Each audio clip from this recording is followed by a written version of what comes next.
Chapter 1. Icebound Deception.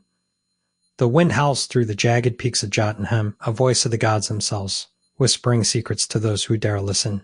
Below the storm, where the ice never thaws and the shadows stretch like grasping fingers, a lone figure moves with the silence of a winter ghost. His name is forgotten by the elves of Alfheim, erased from the annals of the East because the dead do not keep records. And yet here he is, Velith the unseen, spy, traitor, and the only man who knows the truth about the coming storm. The snow crunches beneath his boots, but the sound is swallowed by the gale. He is dressed in the furs of the frost giants, his face half hidden beneath a hood of woven ice. The deception is flawless unelitist. A shadow shifts in the blizzard, too deliberate to be the wind. Velith's hand drifts to the dagger at his belt, fingers brushing the runes carved into its hilt. Ward against betrayal. A gift from a dead friend, or perhaps a curse from a forgotten enemy. The figure steps forward, and for a heartbeat, Velith's pulse stutters. It is not a giant, not a god, but the eyes that meet his are just as cold. "You're late," the stranger says, voice like the scrape of a blade against stone. Velith exhales, slow and controlled. The roads are treacherous, and yet here you are. The stranger tilts his head, studying him. "The last time we spoke, you swore you'd never return." Circumstances change. A pause. The wind howls between them, carrying the scent of iron and frost. Then, with a flick of his wrist, the stranger tosses a small pouch. It lands at Velith's feet with a soft thud. Inside, something glints in the dim light, a silver coin, stamped with the sigil of the Aesir. "Payment for your silence," the stranger says. Velith doesn't reach for it. "I don't work for coins anymore." No, the stranger's lips curl. "Then what do you want? Velith? Revenge? Redemption? Or are you just another lost soul, drifting in the storm?" The words strike deeper than any blade. Velith's jaw tightens. "I want the truth." The stranger laughs, a sound like crack in ice. "The truth is a luxury for kings and fools. You, of all people, should know that." Velith's fingers tighten around the dagger. "I know enough to know that something is coming. Something worse than war." The stranger's amusement fades. "And you think I have the answers?" "I think you're the one who sent me here." A long silence. The wind dies down, as if the world itself is holding its breath. Then, with a slow nod, the stranger steps aside, revealing the path ahead, a narrow ledge of ice, leading to the heart of the Jotun stronghold. "And let's see if you are still the best spy in the 9 realms, he says, "or if you've finally become the fool you always feared you'd be."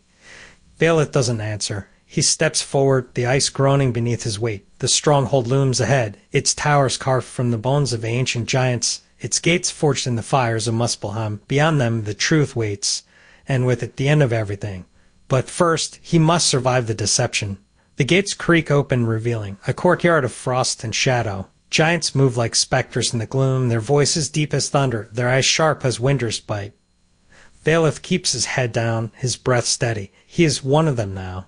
A spy in the heart of the enemy. And the enemy has no idea what's coming. The first test comes sooner than expected. A giant, his beard braided with shards of ice, steps into his path. His eyes narrow. He growls, "You're new." Velith forces, a grin rough and unpolished. "I just arrived." The giant's gaze lingers, searching for something to outfear, the telltale signs of a liar. Velith holds his ground. He has played this game before.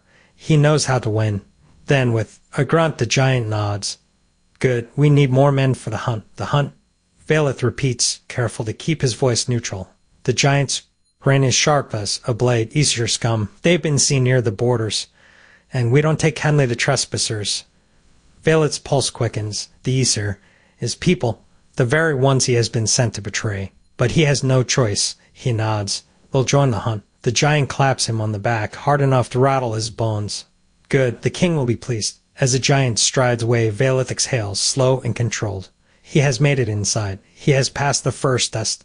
But the real deception is only beginning. The stronghold is a labyrinth of ice and shadow, its halls echoing with the whispers of ancient grudges. Velith moves through them like a ghost, his senses sharp, his instincts honed by years of betrayal. He listens, he watches, he waits. And then, in the dim light of a forgotten corridor, he sees Ita door, half hidden behind a curtain of frost. The runes carved into its surface are old, older than the giants themselves, older than the gods. "Do not enter."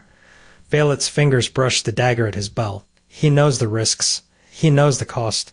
But he also knows the truth is waiting. He steps forward. The door creaks open, revealing a chamber of ice and shadow. At its center, A figure sits upon a throne of frozen bone. His eyes are like embers in the dark, his voice like the crack of a glacier. Ah, he says, the spy returns. Bailiff's breath catches. He knows that voice. He knows that face. He whispers. The figure smiles, slow and cruel. Yes, Bailiff, me. And with those words, the deception begins. The truth is worse than he imagined. The storm is coming, and he's the only one who can stop it. But first, he must survive the lies. The chapter ends as the wind howls, the ice groans, and the shadows stretch long and hungry. The next chapter awaits.